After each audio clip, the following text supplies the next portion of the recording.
The royal barge landed at Queenhithe, and Charles, instantly disembarking, proceeded on foot, and at a pace that compelled his attendants to move quickly to keep up with him, to Thames Street. Here, however, the confusion was so great, owing to the rush of people, and the number of vehicles employed in the removal of goods, that he was obliged to come to a halt. Fortunately, at this moment, a company of the trainbands rode up, and their leader, dismounting, offered his horse to the king, who instantly sprang into the saddle, and scarcely waiting till the Duke of York could be similarly accommodated, forced his way through the crowd as far as Brewer Lane, where his progress was stopped by the intense heat.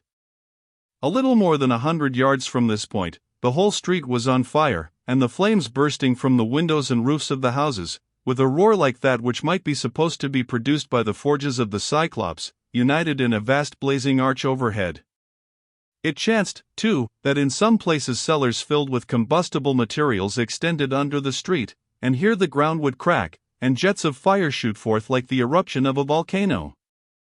The walls and timbers of the houses at some distance from the conflagration were scorched and blistered with the heat, and completely prepared for ignition, overhead being a vast and momentarily increasing cloud of flame-colored smoke, which spread all over the city, filling it as with a thick mist, while the glowing vault above looked, as Evelyn expresses it, like the top of a burning oven.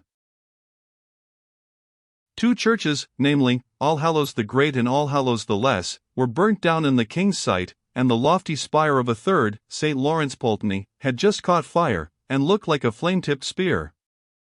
After contemplating this spectacle for some time, Charles roused himself from the state of stupefaction into which he was thrown, and determined, if possible, to arrest the further progress of the devouring element along the riverside, commanded all the houses on the west of Dowgate Dock to be instantly demolished.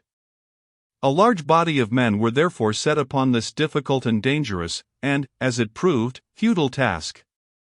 Another party were ordered to the same duty on Dowgate Hill, and the crash of tumbling walls and beams was soon added to the general uproar, while clouds of dust darkened the air.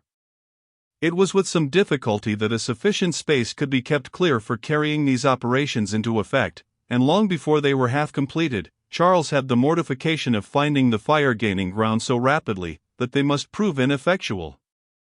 Word was brought at this juncture that a fresh fire had broken out in Elbow Lane, and while the monarch was listening to this dreary intelligence, a fearful cry was heard near the river, followed, the next moment, by a tumultuous rush of persons from that quarter.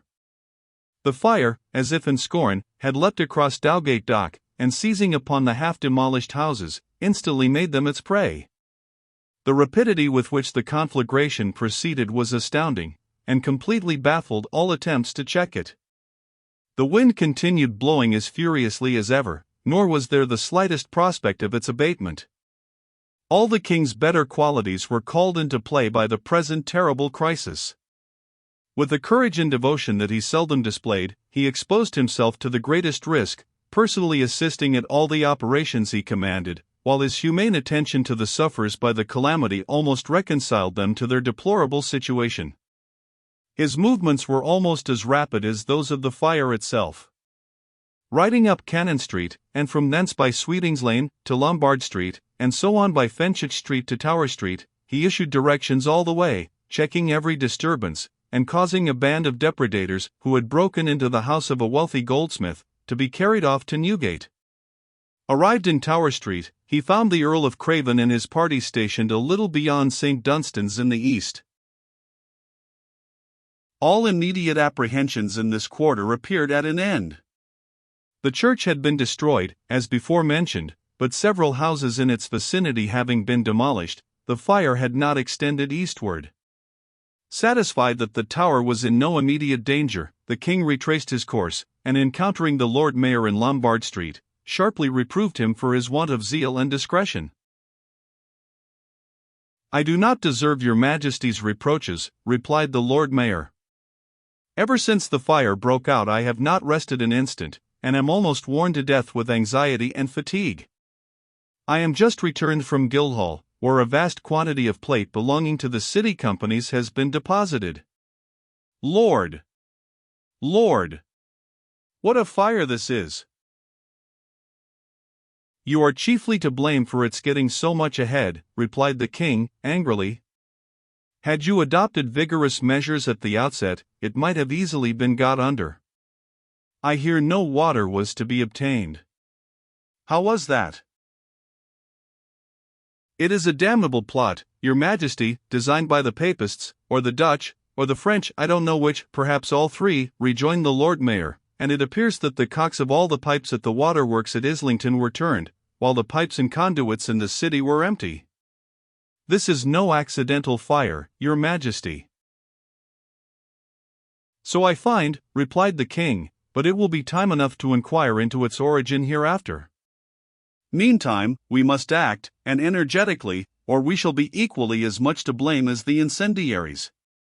Let a proclamation be made, enjoining all those persons who have been driven from their homes by the fire to proceed, with such effects as they have preserved, to Moorfields, where their wants shall be cared for. It shall be made instantly, your Majesty, replied the Lord Mayor. Your next business will be to see to the removal of all the wealth from the goldsmiths' houses in this street, and in Grassetchett Street, to some places of security, Guildhall, or the Royal Exchange, for instance, continued the king. Your Majesty's directions shall be implicitly obeyed, replied the Lord Mayor. You will then pull down all the houses to the east of the fire, pursued the king. Get all the men you can muster, and never relax your exertions till you have made a wide and clear breach between the flames and their prey. I will, your Majesty, groaned the Lord Mayor. About it, then, rejoined the king, and striking spurs into his horse, he rode off with his train. He now penetrated one of the narrow alleys leading to the Three Cranes in the Vintry, where he ascended to the roof of the habitation, that he might view the fire. He saw that it was making such rapid advances towards him, that it must very soon reach the building on which he stood, and, half suffocated with the smoke, and scorched with the fire drops, he descended. Not long after this, Waterman's Hall was discovered to be on fire, and, stirred by the sight, Charles made fresh efforts to check the progress of the conflagration by demolishing more houses. So eagerly did he occupy himself in the task, that his life had well-nigh fallen a sacrifice to his zeal. He was standing below a building which the workmen were unroofing, when all at once the whole of the upper part of the wall gave way, dragging several heavy beams with it, and would have infallibly crushed him, if Leonard, who was stationed behind him, had not noticed the circumstance, and rushing forward with the greatest promptitude, dragged him out of harm's way.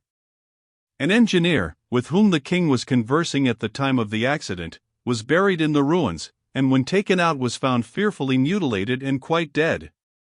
Both Charles and his preserver were covered with dust and rubbish, and Leonard received a severe blow on the shoulder from a falling brick. On recovering from the shock, which for some moments deprived him of the power of speech, Charles inquired for his deliverer, and, on being shown him, said, with a look of surprise and pleasure, "What, is it you, young man? I am glad of it. Depend upon it, I shall not forget the important service you have rendered me." If he remembers it, it will be the first time he has ever so exercised his memory, observed Chiffinch, in a loud whisper to Leonard. I advise you, as a friend, not to let his gratitude cool. Undeterred by this late narrow escape, Charles ordered fresh houses to be demolished, and stimulated the workmen to exertion by his personal superintendence of their operations. He commanded Leonard to keep constantly near him, laughingly observing, "I shall feel safe while you are by. You have a better eye for a falling house than any of my attendants." Worn out at length with fatigue, Charles proceeded, with the Duke of York and his immediate attendants, to Painter's Hall, in Little Trinity Lane, in quest of refreshment, where a repast was hastily prepared for him, and he sat down to it with an appetite such as the most magnificent banquet could not, under other circumstances, have provoked. His hunger satisfied, he dispatched messengers to command the immediate attendance of the Lord Mayor, the sheriffs, and aldermen, and when they arrived, he thus addressed them, "My Lord Mayor and gentlemen, it has been recommended to me by this young man," pointing to Leonard, "that the sole way of checking the further progress of this disastrous conflagration, which threatens the total destruction of our city, will be by blowing up the houses with gunpowder, so as to form a wide gap between.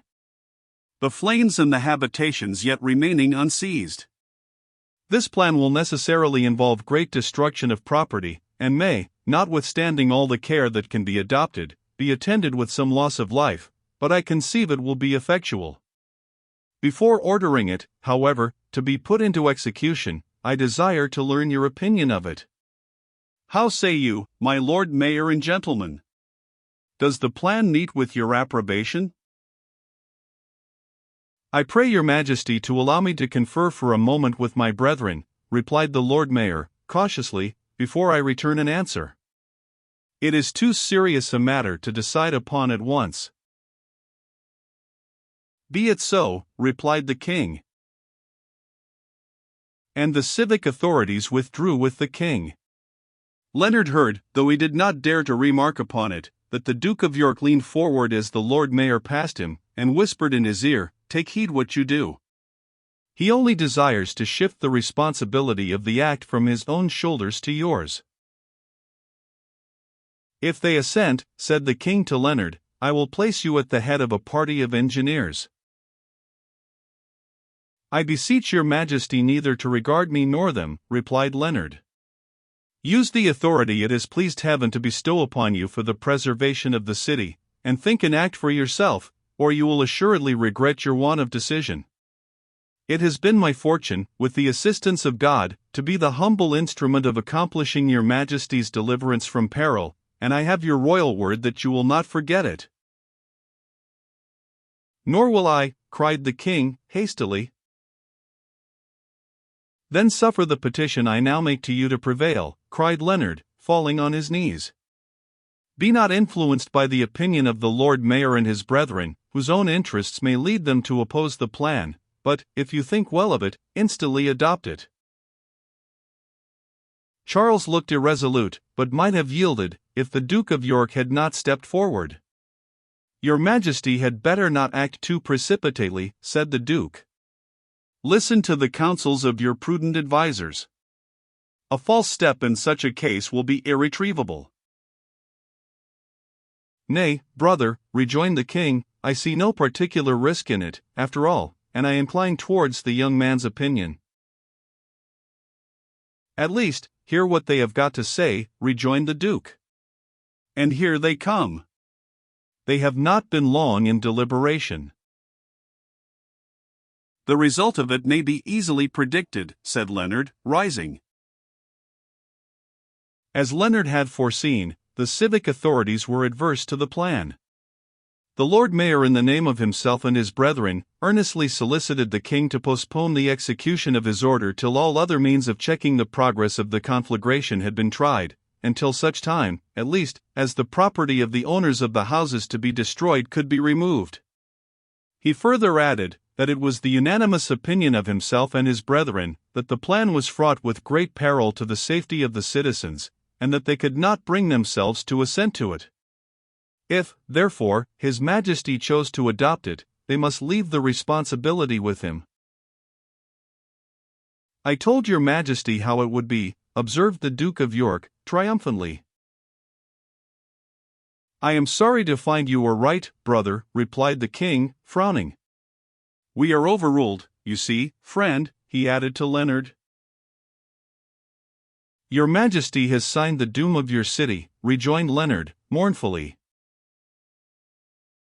I trust not, replied Charles, hastily, and with an uneasy shrug of the shoulder.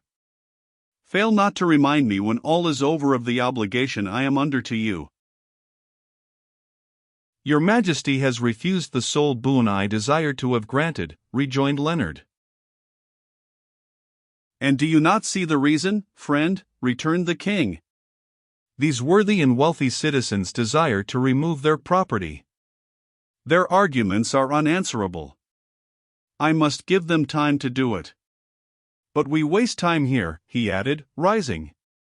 Remember, to Leonard, my debt is not discharged. And I command you, on pain of my sovereign displeasure, not to omit to claim its payment. I will enter it in my memorandum book, and will put your Majesty in mind of it at the fitting season, observed Chiffinch, who had taken a great fancy to Leonard. The king smiled good-humoredly, and quitting the hall with his attendants, proceeded to superintend the further demolition of houses. He next visited all the posts, saw that the different noblemen were at their appointed stations, and by his unremitting exertions, contrived to restore something like order to the tumultuous streets. Thousands of men were now employed in different quarters in pulling down houses, and the most powerful engines of war were employed in the work. The confusion that attended these proceedings is indescribable. The engineers and workmen wrought in clouds of dust and smoke, and the crash of falling timber and walls was deafening. In a short time, the upper part of Cornhill was rendered wholly impassable, owing to the heaps of rubbish, and directions were given to the engineers to proceed to the Poultry, and demolish the houses as far as the conduit in Cheapside, by which means it was hoped that the Royal Exchange would be saved. Meanwhile, all the wealthy goldsmiths and merchants in Lombard Street and Grassetchett Street had been actively employed in removing all their money, plate, and goods, to places of security. A vast quantity was conveyed to Guildhall, as has been stated, and the rest to different churches and halls remote from the scene of conflagration. But in spite of all their caution, much property was carried off by the depredators, and amongst others by Chowles and Judith, who contrived to secure a mass of plate, gold, and jewels, that satisfied even their rapacious souls. While this was passing in the heart of the burning city, vast crowds were streaming out of its gates, and encamping themselves, in pursuance of the royal injunction, in Finsbury Fields and Spitalfields. Others crossed the water to Southwark, and took refuge in St. George's Fields, and it was a sad and touching sight to see all these families collected without shelter or food, most of whom a few hours before were in possession of all the comforts of life, but were now reduced to the condition of beggars. To return to the conflagration, while one party continued to labor incessantly at the work of demolition, and ineffectually sought to quench the flames, by bringing a few engines to play upon them, a scanty supply of water having now been obtained, the fire, disdaining such puny opposition, and determined to show its giant strength, leaped over all the breaches, drove the water carriers back, compelled them to relinquish their buckets, and to abandon their engines, which had made its prey, and, seizing upon the heaps of timber and other fragments occasioned by the demolition, consumed them, and marched onwards with furious exultation. It was now proceeding up Grassetchett Street, St. Clement's Lane, Nicholas Lane, and Abchurch Lane at the same time, destroying all in its course.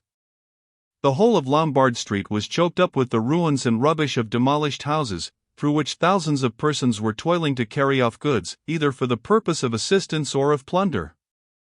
The king was at the west end of the street, near the church of St. Mary Woolnoth, and the fearful havoc and destruction going forward drew tears from his eyes.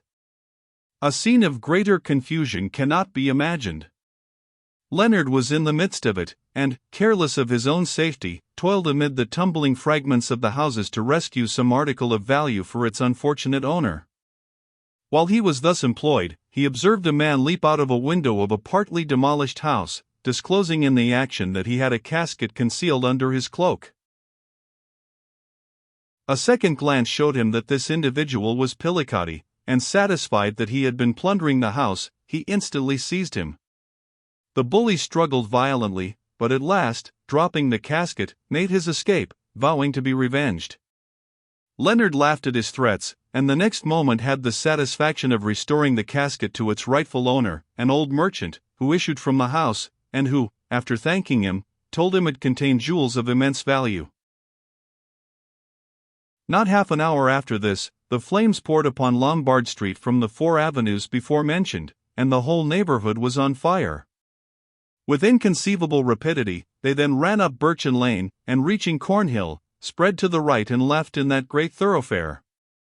The conflagration had now reached the highest point of the city, and presented the grandest and most terrific aspect it had yet assumed from the river.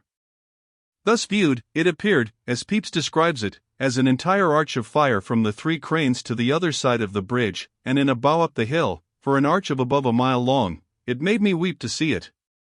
Vincent also likens its appearance at this juncture to that of a bow. A dreadful bow it was, writes this eloquent nonconformist preacher, such as mine eyes have never before seen, a bow which had God's arrow in it with a flaming point, a shining bow, not like that in the cloud which brings water with it, and withal signifieth God's covenant not to destroy the world any more with water, but a bow having fire in it, and signifying God's anger, and his intention to destroy London with fire. As the day drew to a close, and it became darker, the spectacle increased in terror and sublimity. The tall black towers of the churches assumed ghastly forms, and to some eyes appeared like infernal spirits plunging in a lake of flame, while even to the most reckless the conflagration seemed to present a picture of the terrors of the last day. Never before had such a night as that which ensued fallen upon London. None of its inhabitants thought of retiring to rest, or if they sought repose after the excessive fatigue they had undergone, it was only in such manner as would best enable them to rise and renew their exertions to check the flames, which were continued throughout the night, but wholly without success. The conflagration appeared to proceed at the same appalling rapidity. Halls, towers, churches, public and private buildings, were burning to the number of more than 10,000, while clouds of smoke covered the vast expanse of more than 50 miles. Travelers approaching London from the northeast were enveloped in it 10 miles off, and the fiery reflection in the sky could be discerned at an equal distance. The hideous storm, as Evelyn terms the fearful and astounding noise produced by the roaring of the flames and the falling of the numerous fabrics, continued without intermission during the whole of that fatal night.